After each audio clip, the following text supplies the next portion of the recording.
Hello, this is RV Vagabond Jerry, and in this video I'm going to show you two museums in the Nashville downtown area.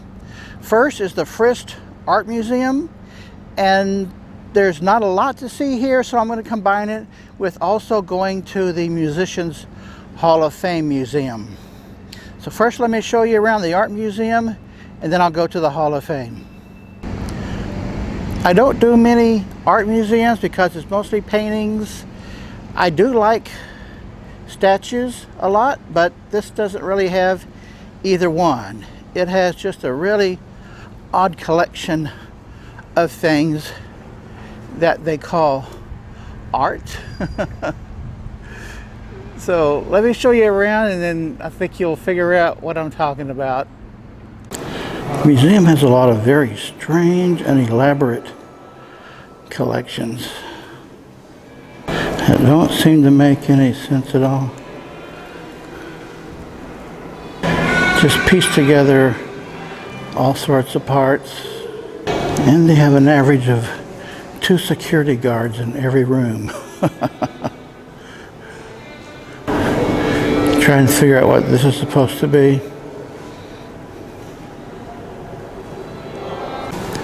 First you might think you know what it is, and then, well, no, maybe not. 2 legs and a body, if you want to call that a head. And look at the jewelry hanging down, just bottles. These security guards really make me nervous. They watch every move you make.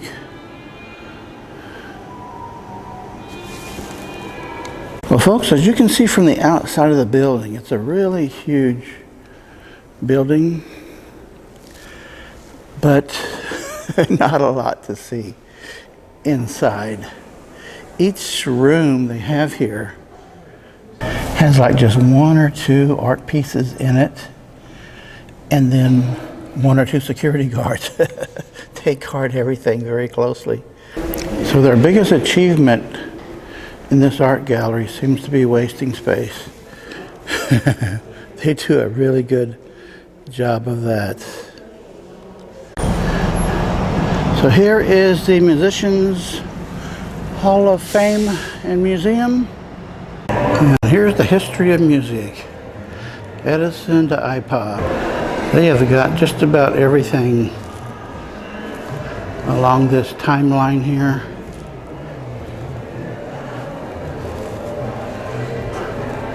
Excellent collection. 8-track tapes. All kinds of record players. Oh, and one of my favorites, the Ventures. Some of the best musicians ever. Remember when a transistor radio was the big thing? Or a Walkman? They even had these little record players that you could walk around with, and you can record your own music. Here's Roy Orbison's guitar that was made by Chet Atkins. They've got a whole wall here of gold and platinum records. There's all sorts of displays of musical instruments. A lot of guitars. I always liked a steel guitar. I don't think I've ever seen a console this big. Wow. Garth Brooks' band was called the G-Men, and here are their instruments.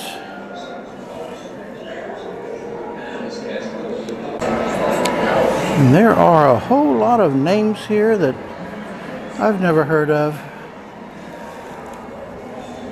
And they've got some costumes here worn by famous musicians. Tammy Wynette, Dottie West, Jeannie Seeley. Here is Al Jackson Jr.'s drum set. He was in several groups, including Booker T and the MGs. Here's B.B. King's jacket and a couple of his guitars. Sorry, it's behind glass. And here is Joe South's Baby Grand. Here's 5 guitars used by Dwayne Eddy, who was a pretty famous guitarist back in his time. And there are so many guitars here, saying which artists played them, and several pianos.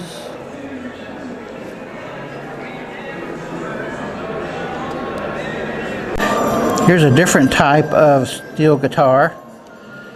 It's called the lap steel. Here's one of Paul Schaefer's famous elaborate outfits. Here's a big Johnny Cash section, this whole room. And there's also a Johnny Cash museum somewhere else downtown. A whole museum just dedicated to him. There's a huge billboard. And this way to the Anactron. Imagine this whole thing on a truck bed. The mobile studio.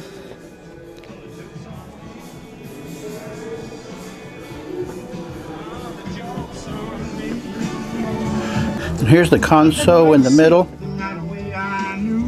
And here's the singer's booth. And the whole thing is covered with carpeting.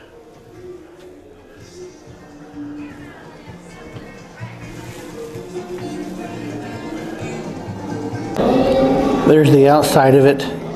Imagine that driving through town. Here's some instruments used by Creedence Clearwater Revival. There is more to the museum. They have this back section that is dark, and they obviously don't want you going back there. So it's more than what I've showed you, of course. Well, this was a really nice museum. If you get to Nashville, you'll probably want to come here. Good day, folks.